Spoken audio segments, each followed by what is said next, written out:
13ஆம் அதிகாரம் முதல் 24ஆம் வசனத்திலிருந்து ஒரு 5 வசனம் படிங்க. மத்தேயு 13ஆம் அதிகாரம். வேறொரு உவமையை அவர்களுக்கு சொன்னார். பரலோக ராஜ்யம் தம் நிலத்தில் நல்ல விதையை விதைத்த மனுஷனுக்கு ஒப்பாயிருக்கிறது. மனுஷர் நித்திரை பண்ணுகையில் அவனுடைய சத்துரு வந்து கோதுமைகளுக்குள் களைகளை விதைத்து விட்டு போனான். பயிரானது வளர்ந்து கதிர்விட்ட போது களைகளும் காணப்பட்டது. வீட்டு எஜமானுடைய வேலைக்காரர் அவனிடத்தில் வந்து, ஆண்டவனே, நீர் உமது நிலத்தில் நல்ல விதையை விதைத்தீர் அல்லவா? பின்னே அதில் களைகள் எப்படி உண்டானது என்றார்கள். இப்போ இந்த அதிகாரம் முழுவதிலுமே பரலோக ராஜ்யத்தை குறித்து ஆண்டவர் அந்த ஜனங்களுக்கு, அதாவது பரலோக ராஜ்யம் இல்லை அப்படின்னு ஒன்று இருக்கா அப்படின்னு நினைக்கிறவங்களுக்கு அந்த சித்திரத்தை அவர்களுக்கு சொல்லிக் கொடுக்கும்படியாக இந்த அதிகாரத்திலிருந்து ஆண்டவர் முற்படுகிறதை பார்க்கிறோம்.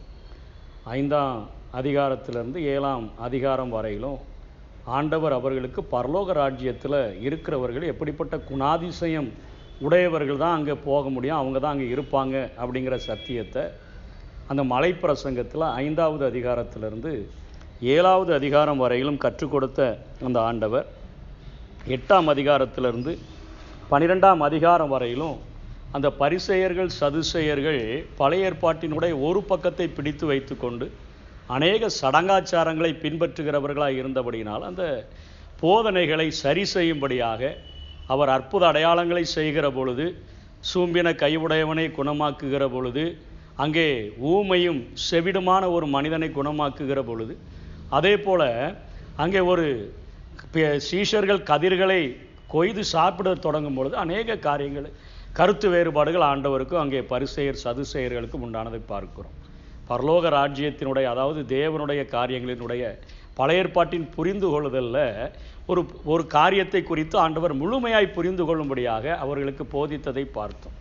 இப்போ இந்த அதிகாரத்தில் இன்றைக்கும் கூட கேட்டால் எங்கெங்க பரலோகம்னு யார் என்னங்க இருக்குது, யார் நம்பினா ஏதோ சொர்க்கரதம்னு சொல்லி கொண்டு போகிறாங்க அப்படின்னு சொல்லுகிற ஜனங்கள் வாழ்கிற இந்த நாட்களில் ஆண்டவர் அவர்களுக்கு இப்போ ஒரு உச்ச நிலையான ஒரு போதனையை கொடுக்கிறதை பார்க்கிறோம்.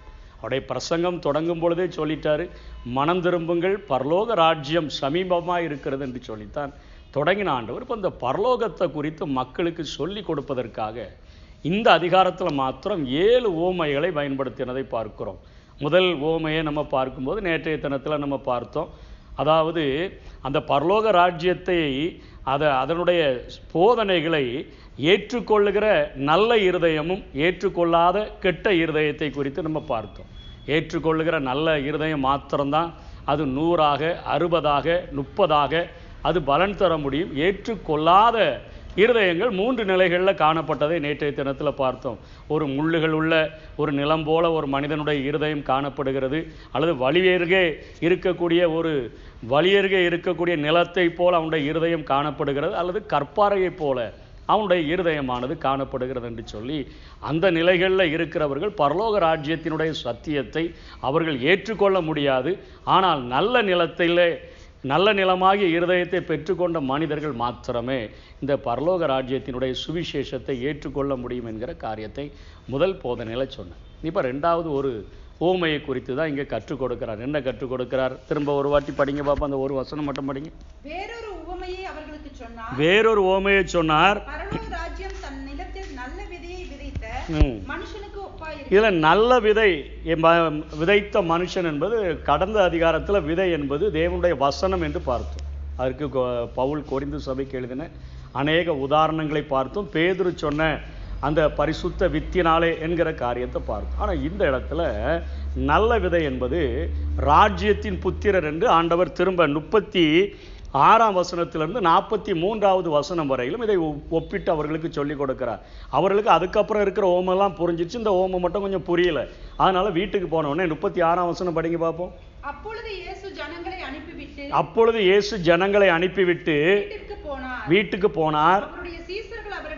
அவருடைய சீஷர்கள் அவரிடத்தில் வந்து நிலத்தின் களைகளை பற்றிய ஓமைகளை எங்களுக்கு வெளிப்படுத்த வேண்டும் என்று கேட்டார். நிலத்தினுடைய களைகளை பற்றிய ஓமை எங்களுக்கு சொல்லுங்கன்னு கேட்டாங்க.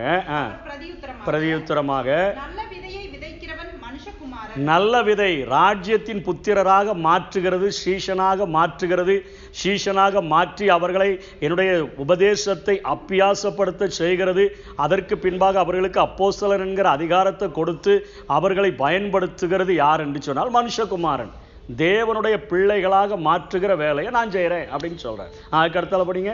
நிலம் உலகம். இந்த உலகத்தில் இருக்கக்கூடிய நிறைய ஜனங்கள் இருக்கிறாங்க. அதில் நல்ல விதை என்பது நான் ஒவ்வொருவரையும் தெரிந்தெடுத்து ஆயத்தப்படுத்துகிறேனே, எனக்கு என்னுடைய வார்த்தைகளுக்கு செவி கொடுத்து கீழ்ப்படுகிற பிள்ளைகள் நல்ல பிள்ளைகள் அப்படின்னு சொல்றார். கோதுமையை போல அவர்கள் இருக்கிறார்கள். அதுக்கு அடுத்தால களைகளை விதைக்கிறது சத்துரு. அவன் பொல்லாங்கனுடைய புத்திரனா இருக்கிறான். பரலோக ராஜ்யத்தின் புத்திரரை நான் ரெடி பண்ணுறேன். அவர்களை தான் நான் நிலத்தில் நான் விதைத்து இருக்கிற ஒரு சபையை எடுத்துக்கொள்வோமா, அதை எடுத்துக்கொண்டா புரியும்.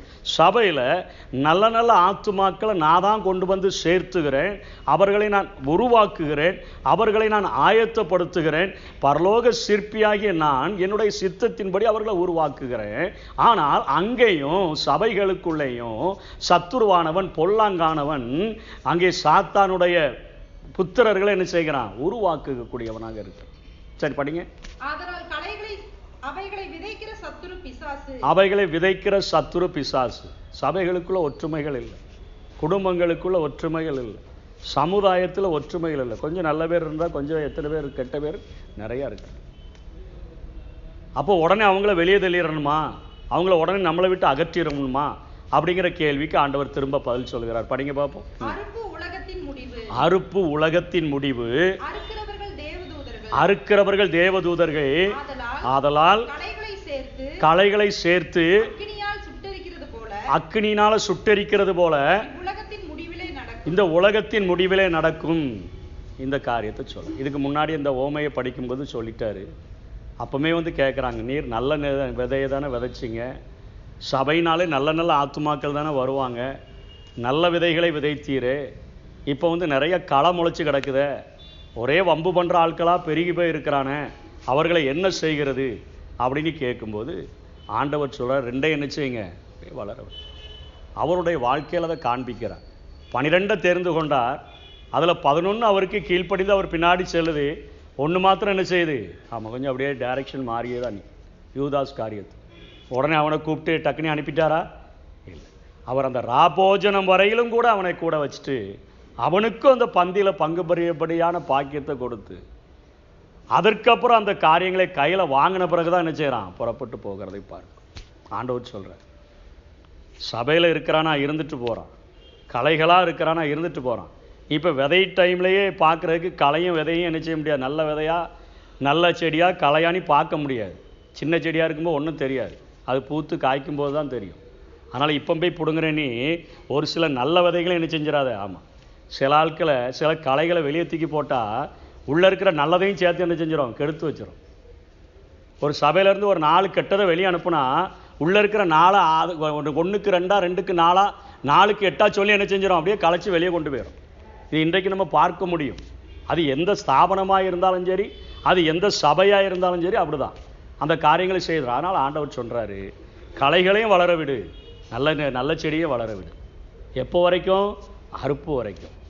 அந்த அறுப்பு வரும்போது முதல்ல நான் வேலைக்காரர்களுக்கு சொல்லுவேன், முதல்ல களையை பிடுங்கி நிலத்தை கெடுத்த களையை பிடுங்கி முதல்ல அக்னியில் தூக்கி கொண்டு செய், அதை போடு, திரும்ப களஞ்சியத்தில் நல்ல விதைகளை சேரு.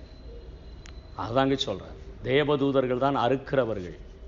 அந்த ராஜ்யத்தின் முடிவு உலகத்தினுடைய முடிவு என்று பேசு. அதுக்கு விளக்கெல்லாம் நமக்கு பின்னாடி வருகிற அதிகாரங்களில் பார்த்து கொள்ளலாம். இந்த ஒரு ஓமையை ஆண்டவர் முதல்ல அவர்களுக்கு புரியும்படியாக சொல்கிறார். தேவனுடைய ராஜ்யம் என்று ஒன்று இருக்கிறது, அதற்கு தகுதி உடையவர்கள் மத்தேயு 5-7 வரையிலும் சொல்லி கொடுத்துருக்கிறேன். பாரம்பரியங்களை தலையில் தூக்கி வச்சு ஆடாதுங்க, பலியை அல்ல இரக்கத்தையே விரும்புகிறேன் என்கிற சத்தியத்தை அவர்களுக்கு ஆழமாக போதிச்சிட்டு இப்போ அந்த பரலோக ராஜ்யம் இருக்குது அப்படிங்கிற சித்திரத்தை மக்களுடைய இருதயத்தில் ஆண்டவர் உருவாக்குகிறதுக்கு தேவனே இல்லைங்கிறான். அப்படி இருக்கும்போது பரலோக ராஜ்யம் இருக்குன்னு எப்படி ஏற்றுக்கொள்வோம்? ஆனால் அவர்களுடைய இருதயத்தில் இந்த ஒரு சிறிய காரியம் உருவாகிறதற்கு, ஒரு படம் உருவாகிறதற்கு ஆண்டவர் போராடுகிறத பார்க்கிறது அதிகாரம். சரி, முதல் ஒரு கருத்தை சொல்லிட்டார். இப்போ ரெண்டாவது ஓமையை பார்த்தோம். மூணாவது ஓமையை பார்க்கும் பொழுது கடுகு விதையானது ஒரு கடுகு விதைக்கு பரலோக ராஜ்யம் என்ன செய்யப்படுகிறது, ஒப்பிடப்படுகிறதுன்னு சொல்கிறார். கடுகு விதை இப்போ இருக்கிற கடுகு விதை சின்ன செடிமாய் முளைக்கும். அவர்கள் நாட்களில் உள்ள அவர்கள் காலத்தில் உள்ள கடுகு விதை 3 மீட்டர் உயரம் அளவிற்கு வளரக்கூடிய, 3 மீட்டர்னா 1 மீட்டரை கிட்டத்தட்ட இவ்வளோ வருமா, 3 மீட்டர் வளரக்கூடிய கடுகு விதையை குறிக்கிறது. அதில் அநேக பறவைகள் வந்து அடையத்தக்கத, அதாவது விதைக்கிறதுலையே சின்னது என்னதுன்னு சொல்லி கொடுக்குறார். விதைக்கிறதுலையே சின்னது. இப்போதான் பேச ஆரம்பிச்சிருக்கிறார். பரலோக ராஜ்யம் ஒரே ஒரு வாயிலிருந்து தான் இப்போ வந்திருக்குது. யோவான் ஸ்நானன் மனம் திரும்புங்கள் அவர் சொல்லிட்டார், வழியை ஆயத்தப்படுத்தினார். இப்போ யார் பேச ஆரம்பிச்சிருக்கிறார்? இயேசு. சபை நாட்கள் இப்போ தான் தொடங்க போகுது. யோவான் ஸ்நானன் வழியை ஆயத்தப்படுத்தி இயேசு, அதுக்கப்புறம் அப்போஸ்தலர்கள் 12 பேர், அதற்கப்புறம் 120 பேர், அதிலிருந்து தான் உலகம் முழுவதிலும் சபை பரவுது. அதனால் இந்த உபதேசம் இப்போ பார்க்குறதுக்கு எப்படி இருக்குது, ஒரு சின்ன கடுகு விதமாக இருக்குது, என்னிடத்திலிருந்து புறப்படுது. அது என்ன செய்யும், அப்படியே வளர்ந்து பெரிய மரமாகி, பறவைகள் என்பது அநேக உலகத்தில் உள்ள மக்களை குறிக்கக்கூடியதாக இருக்குது. அதில் நல்லவனும் வந்து சேர்றான், கெட்டவனும் வந்து சேர். பறவைகள் ஏதாவது சுத்தமான பறவை அசுத்தமான பறவைன்னு வந்து மரத்தில் உட்காருதா? எல்லா பறவையும் தான் மரத்தில் வந்து உட்காருது. இது தேவனுடைய ராஜ்யம் ஒரு சின்ன புள்ளியிலிருந்து, ஒரு கோலத்தை எப்படி ஒரு புள்ளியிலிருந்து தொடங்குகிறார்களோ அதே போல் இந்த உபதேசமானது உலகம் முழுவதிலும் பறந்து சென்றுவிடும் என்கிற கருத்தை என்ன செய்கிறார் ஆண்டவருக்கு வலியுறுத்தி சொல்கிறார். இன்னைக்கு கேட்குறதுக்கு அற்பமாக இருக்கும், ஆனால் இதனுடைய முடிவு சம்பூர்ணமாக இருக்கும் என்கிற கருத்தை அந்த கடுகு விதையிலிருந்து சொல்லிட்டு அதுக்கு அடுத்த ஓமைன்னு சொல்லியிருக்கிறார். படிங்க. வேறொரு ஓமையை சொன்னாரு, புளித்த மாவுக்கு ஒப்பாயிருக்கு. இது 2 வித கருத்துக்களை சொல்லுகிறார்கள். ஏன்னா ஆண்டவர் யாத்ராகமத்தில் அவர்களுக்கு 12ஆம் அதிகாரம் 15 - 20 வரையிலும் புளித்த மாவை அவங்க எடுத்துக்கொள்ளவே கூடாது. பஸ்கா ஆசரிக்கிறதுனாலும் சரி எதனாலும் சரி புளித்த மாவை ஆண்டவர் அங்கே பாவத்துக்கு ஒப்பிட்டார். பவுல் அப்போஸ்தலன் கூட 1 கொரிந்தியர் 5ஆம் அதிகாரம் 6 - 8 வரை சொல்லும் பொழுது சொல்லுகிறார், புளித்த மாவு, துர்க்குணம் பொல்லாப்பு என்கிற புளித்த மாவை உங்களை விட்டு விலக்கிட்டு நீங்கள் துர்க்குணம் பொல்லாப்பை நீக்கிட்டு துப்புரவு உண்மை உள்ளவர்களாக என்ன செய்யணும்னு சொல்கிறாரு, மாறணும்னு சொல்கிறார். அந்த கருத்தை ஒரு குரூப்பு பிடிச்சிட்டு சொல்கிறார். ஸ்திரீ தான் சபையினுடைய நாட்களில் எப்படி ஆதியில் இந்த உலகத்தில் பாவம் வருகிறதற்கு ஏவாள் காரணமாக இருந்தாலோ அதே போல் அநேக சபைகள் முழுவதும் புளித்த மாவை போல மாறுகிறதற்கு காரணமாக இருக்கிறாள் என்று சொல்லுகிற ஒரு கருத்துக்கள் காணப்படுகிறது. இன்னொரு கருத்து என்ன சொல்லுது, ஏன்னா ஒரு ஸ்திரீ தான் எடுத்து கொஞ்சம் புளிச்ச மாவை எடுத்து என்ன செய்கிறா, முழுவதும் புளிக்க முடியாது 3 படி மாவுக்குள்ளே வச்சா அவன் எல்லாம் புளிச்சிருச்சுன்னு சொல்லணும். ஆனால் இன்னொரு சாரார் என்ன சொல்கிறாங்கன்னா அது ஏற்றுக்கொள்ளக்கூடியதாக இருக்குது. புளித்த மாவை குறித்து எல்லாவற்றிற்கும் ஒரே அர்த்தத்தை எடுத்துக்கொள்ள வேண்டும் என்று அர்த்தம் அல்ல. ஏன்னா இங்கேயே நல்ல விதை வசனத்தையும் குறிக்கிறது, நல்ல விதை ராஜ்யத்தின் புத்திரரையும் குறிக்கிறது. ஆகவே இந்த இடத்துல கொஞ்சோல ஆண்டவருடைய உபதேசம் இருந்ததுன்னா போதும், அது உலகம் முழுவதையும் மாற்றுகிறதற்கு வல்லமை உடையது என்கிற காரியத்தையும் ஒரு சாரார் சொல்லுகிற இந்த கருத்துக்களை நாம் ஏற்றுக்கொள்ளக்கூடியதாக என்ன செய்யுது. இல்லைன்னா தோசை சுட முடியாது, அப்படி தானே? தோசைக்கு எவ்வளோ புளிச்ச மாவுக்கு எவ்வளோ மாவுக்கு எவ்வளோ புளிச்ச மாவு ஊற்றுறீங்க? தயிர், உங்கள்கிட்ட தயிர் கேட்டால் தெரியும். ஒரு பாலில் கொஞ்சோல புளிச்ச மோரை ஊற்றிச்சுன்னா அது என்ன செய்யுது, காலையில் பார்க்கும்போது முழுவதும் தயிராக மாறிடும். அதே போல் புதுசாக ஆட்டி தோசை சுட்டோன்னா தோசை வரல அப்படிம்பாங்க, பாதி கல்லில் ஒட்டிக்கிடும், பாதி அடுப்புக்குள்ளே விழுந்துடும். அப்போ அந்த தோசையை சுட்டு எடுக்கிறதற்கு நம்ம என்ன செய்கிறோம், முழுவதும் புளிப்பதற்காக புளிச்ச மாவை நாம் பயன்படுத்துகிறோம் என்கிற கருத்து. ஆகவே சின்ன ஒரு போதனையானது இப்படிப்பட்ட காரியங்களை உருவாக்குகிறது என்கிற கருத்தை ஆண்டவர் சொல்கிறார். இதோட எத்தனாவது ஓமையை பார்த்துருக்குறோம்? 4வது ஓமையை பார்த்துருக்குறோம். நேற்று 1 பார்த்துட்டோம். இன்னைக்கு ராஜ்யத்தின் புத்திரர், கடுகு விதை, களைகள், கடுகு விதை, அதுக்கப்புறம் இப்போ என்ன பார்த்துருக்கோம், புளித்த மாவு. அதுக்கு அடுத்தது படிக்க பார்ப்போம். அதுக்கு அடுத்த விதை என்ன சொல்லுது, அதுக்கு அடுத்த கதை புளிச்ச மாவு. அதுக்கப்புறம் நிலத்தில் புதைந்திருக்கிற பொக்கிஷத்துக்கு ஒப்பா இருக்குது. நிலத்தில் புதைந்திருக்கிற பொக்கிஷம், நிலம் உலகம், புதைந்திருக்கிற ஒரு பொக்கிஷம், பொக்கிஷம் முத்து, இந்த 2மே பரலோக ராஜ்யத்தினுடைய உயர்ந்த மதிப்பை காட்டக்கூடியதாக இருக்குது. அடுத்தது முத்துக்கு ஒப்பாக இருக்கிறதுன்னு சொல்கிறார். அதுலேயும் 2 கருத்துக்கள் காணப்படுகின்றன. பொக்கிஷம் முத்து, இந்த 2மே விலையேறப்பட்டதாக இருக்குது. இந்த பரலோக ராஜ்யத்தினுடைய மேன்மையை அறிந்து கொண்டவர்கள் அதை என்ன செய்வாங்க, அடைகிறதற்கு எப்படியாகிலும் பிரயாசப்பட்டு அதை பெற்றுக்கொள்வார்கள் என்கிற கருத்தை வலியுறுத்தும்படியாக இந்த உவமையை ஆண்டவர் பேசுகிறார். ஆனால் இந்த முத்து விஷயத்தில் ஒரு வியாபாரியை குறித்து ஒரு முத்து அவன் வாங்கினான் என்று சொல்லப்படுது. இதற்கு இன்னொரு காரியமும் சொல்லப்படுகிறது. என்னன்னா, இந்த ரெண்டு காரியமுமே இயேசு கிறிஸ்துவுக்கு அடையாளமாக சொல்லப்படுகிறது. பொக்கிஷமும் அவர்தான், முத்தும் அவர்தான். அவரை பெற்றுக்கொள்கிறதற்கு உலக மனிதர்கள் அத்தனையாக உயர்ந்த மதிப்பை, அதாவது எல்லாவற்றையும் பெற்றுக்கொள்கிறதற்காக, கிறிஸ்துவை அறிகிற அறிவின் மேன்மைக்காக எல்லாவற்றையும் நஷ்டமென்று விட்டேன், குப்பையுமாக எண்ணுகிறேன் சொல்லி பவுலப்போஸ்தலன் சொல்லுகிறபடி இயேசு கிறிஸ்துவே பொக்கிஷமாக, முத்தாக, பரலோக ராஜ்யம் அவருடைய பொக்கிஷமாக நமக்கு தரக்கூடியதாக, பரலோக ராஜ்யம் முத்தாக நமக்கு தரக்கூடியதாக இருக்கிறதுக்கு கொஞ்சம் விலைக்கரையும் செலுத்த வேண்டும் என்கிற கருத்தை சொல்லுகிறார். ஆனால் இந்த முத்துல ஒரு காரியத்தை குறித்து இன்னொரு கருத்து சொல்லுகிறார்கள். என்ன சொல்றாங்க, அந்த முத்தை குறித்து இயேசு கிறிஸ்து இந்த சபையை கண்டுபிடிப்பதற்கு, உலகத்தில் உள்ள மக்களை, தேவ சபையை தனக்கு மனவாட்டியாக ஒரு ராணி முத்தாக தெரிந்தெடுப்பதற்கு தன்னிடத்தில் இருந்த எல்லாவற்றையும் இழந்தார். விண்ணகத்தினுடைய மகிமையை இழந்தார். பூலோகத்தில் ஏழை கோலமாக பிறந்தார், ஏழை பெற்றோர்களுக்கு பிறந்தார், அடிமைத்தனத்தில் வாழ்ந்தார், சிறையிருப்பில் அவர் அடிமைத்தனத்தில் பசியில் அவருடைய எல்லா கஷ்டங்களையும் அனுபவிக்கிறவராக வாழ்ந்தார். இதன் மத்தியில் அவரை பியாய் பிடிச்சவன், பிசாசு பிடிச்சவன், கல்லறிய துணிகிற காரியங்கள், கடைசி அவரை அடித்து நொறுக்கி ரத்தத்தில் வேர்வையெல்லாம் ரத்தமாக விழுகிற நேரத்தில் கூட அவர் அப்படியே சிலுவையில் ஏற்றி விட்டு அந்த இரத்தம் தோய்ந்த ஆடைகளை கூட அவர்கள் பங்கு போட்டு எடுத்த காரியங்கள் எல்லாவற்றையும் பார்க்கிறோம். சிலுவையில் கூட பிதாவே எல்லா பாவங்களையும் என் மேலே நீங்கள் சுமத்திட்டதுனால உங்கள் முகத்தை மறைத்து கொண்டீங்களேன்னு சொல்லி துடிக்கிற அளவிற்கு, அதோடு கூட விடலை, மறைச்சிட்டாரான்னு பார்க்குறதற்கு ஈட்டி எடுத்து குத்தும்போது கடைசி சொட்டு இரத்தமும் தண்ணீரும் ஜலமும் அவருடைய சரீரத்திலிருந்து புறப்பட்டது. எல்லாவற்றையும் தன்னிடத்திலிருந்து எல்லாவற்றையும் இழந்து ஆண்டவர் பரலோக ராஜ்யத்தை சபை பெற்றுக்கொள்ள வேண்டும் என்பதற்காக, சபையாகிய மணவாட்டியை பெற்றுக்கொள்வதற்காக எல்லாவற்றையும் இழந்தார் என்கிற காரியத்தை என்ன செய்கிறாங்க, ரெண்டுமே ஏற்றுக்கொள்வதற்கு ஏற்புடையதாக இருக்குது. பொக்கிஷம், முத்து, அது இயேசு கிறிஸ்துவை நாம் பெற்றுக்கொள்ளுகிறதற்கு விலையேறப்பெற்ற காரியங்களை செய்ய வேண்டியது இருக்குது. அதுக்கு ஒரு விலைக்கரையும் செலுத்த வேண்டியது இருக்குது.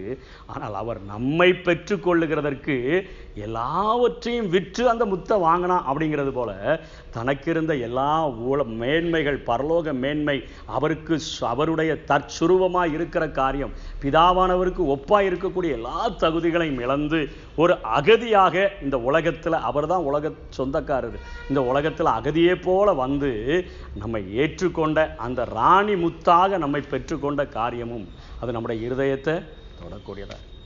சரி, அதுக்கு அடுத்தது படிங்க, முடிஞ்சு செய்தி முடிஞ்சு. அன்றியும் பரலோக ராஜ்யம் கடலிலே போடப்பட்டு சகலவிதமான மீன்களையும் சேர்த்து, நம்ம இது ஒரு ராட்சச வலையை குறிக்கிறது. அது கடல்ல போடப்பட்டு எல்லா மீன்களையும் சேர்த்து இழுக்கிறாங்க.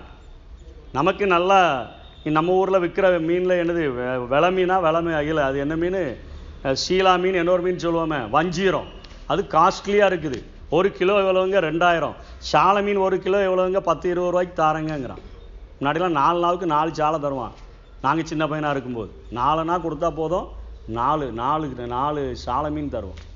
இன்றைக்கி சாலை மீன் 100 ரூபாயா 50 ரூபாயா, எவ்வளோ? 100 ரூபா, ஒரு கிலோ 100 ரூபாயா? ஆமாம். வஞ்சிரம்லாம் வாங்குவோம். அதுக்காக வலையை போட்டு இழுக்கும்போது இது கெட்ட மீனுங்க, இது வேண்டாம், இதை தான் பிடிப்பேன்னு வலைன்னு சொல்ல முடியுமா? எல்லாத்தையும் சேர்த்து போட்டு இழுக்குது.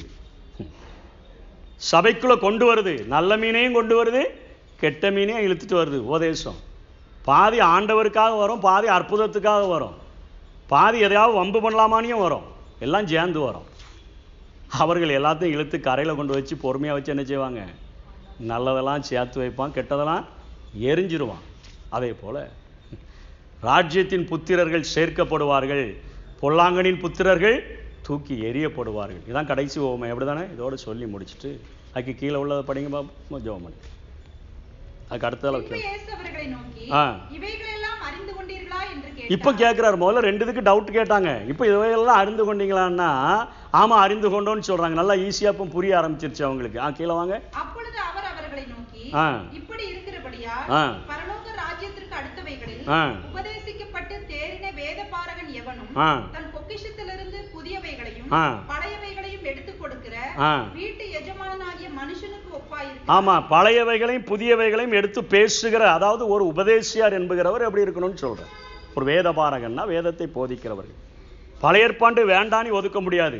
பழைய ஏற்பாட்டினுடைய நிலையில புதிய ஏற்பாட்டின் நிஜத்தோடு கூட என்ன செய்யணும், ஒப்பிட்டு பேசணும். நம்ம பழைய ஏற்பாடு பார்க்கும்போதே பழைய ஏற்பாடு மட்டுமா படிச்சுட்டே இருந்தோம்? நிறைய ரெஃபரன்ஸுக்கு எங்கே வந்தோம்? புதிய ஏற்பாட்டுக்கு வந்தோம்.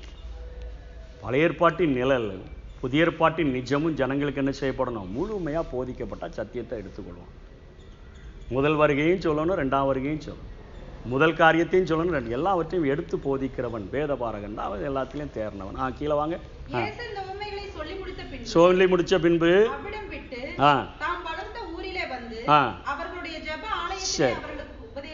இது போகும். இது நேற்றைய தினத்தில் நம்ம பார்த்துட்டோம். அதே போல் அவருடைய சகோதரர்கள் அங்கே தான் இருக்கிறாங்க. அதுக்கு கீழே போட்டிருக்குது, ஊராரெலாம் வந்துட்டு சொல்கிறாங்க, இவன் தச்சையுடைய குமாரன் அல்லவா, இவன் தாயும் சகோதரர்லாம் இவங்க இருக்கிறாங்களே, இவனுக்கு எப்படி இந்த வல்லமெல்லாம் வந்துச்சுன்னு சொன்னாங்க. அதனால் அது அவருடைய அவிசுவாசத்தின் நிமித்தம் ஊர்லேயும் தன்னுடைய சொந்த ஊரில் தான் ஊழியக்காரர் ரொம்ப கேவலப்படுவான் அப்படிங்கிற மாதிரி அவர் தன்னுடைய வீடுகளில் அநேக அற்புதங்களை செய்ய முடியாமல் போயிற்று அப்படிங்கிற இந்த அதிகாரம் முடியும். இந்த அதிகாரத்தில் பரலோக ராஜ்யம் இருக்கிறது, அதுக்கு தகுதியுடையவர்கள் எப்படி மாறணும், சடங்காச்சாரங்கள் நம்மை கொண்டு போகாது, பலி அல்ல, இரக்கமுள்ளவர்களாக இருக்கணும் என்கிற கருத்துக்களை ஆழமாக இயேசு கிறிஸ்து என்ன செஞ்சிருக்கிறார்? போதித்திருக்கிறார். பரலோகம்தான் என் பேச்சு, பரிசுத்தந்தான் என் மூச்சு. பரலோகம்தான் என் பேச்சு, பரிசுத்தந்தான் என் மூச்சு. கொஞ்ச காலம் இந்த பூமியிலே, கொஞ்ச காலம் இந்த பூமியிலே, இயேசுவுக்காய் சுவிசேஷத்திற்காய், இயேசுவுக்காய் சுவிசேஷத்திற்காய்.